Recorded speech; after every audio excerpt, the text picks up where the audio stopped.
One important element of Buddhism and Zen is mindfulness. It's also the seventh part of the Eightfold Path, right mindfulness.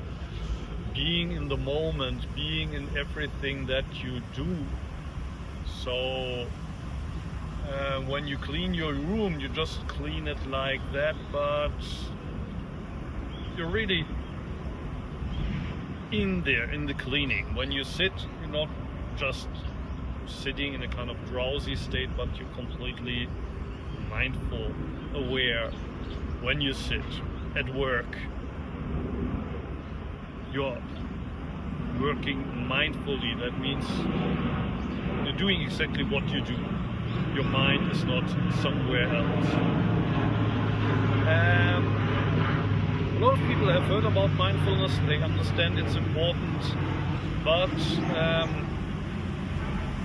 in my view, there are also traps of mindfulness that some practitioners seem to be not aware of. What's the trap of mindfulness? For example, when you eat, you understand, I need to be mindful when you eat, so you close your eyes, you chew and chew and chew, you count how many pieces of carrots are in the soup, and that moment you think you're mindful, but your mind is somewhere else. You completely lost track of what's happening around you. You're so mindful when you clean and you brush with the broom that you fall over your own feet. So sometimes it's also important to let go of this idea, I need to be really mindful, and just do it. So I often told my students, when you clean the dishes, don't do it mindfully, but clean the dishes.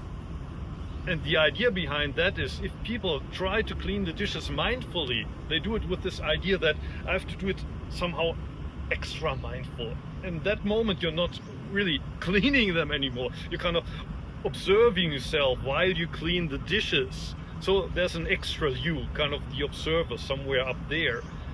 Just clean the dishes. Of course, when I say just clean the dishes, it doesn't mean that you should be distracted and be doing something else while you clean the dishes.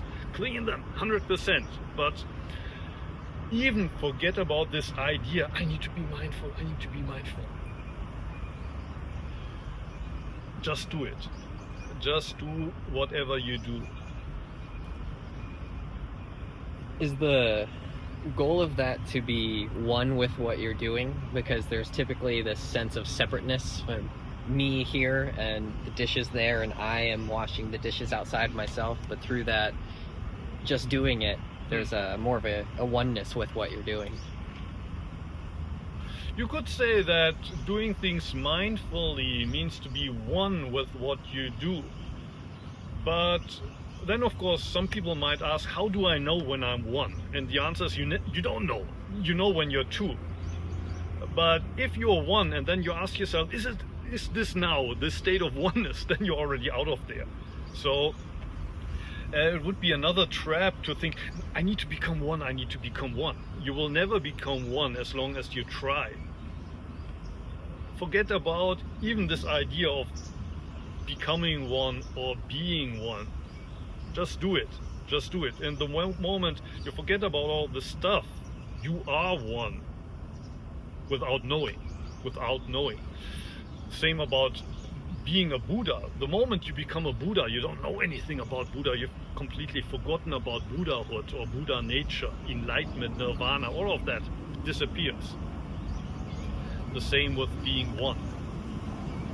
Of course, it's important to be one, but forget about being one as well.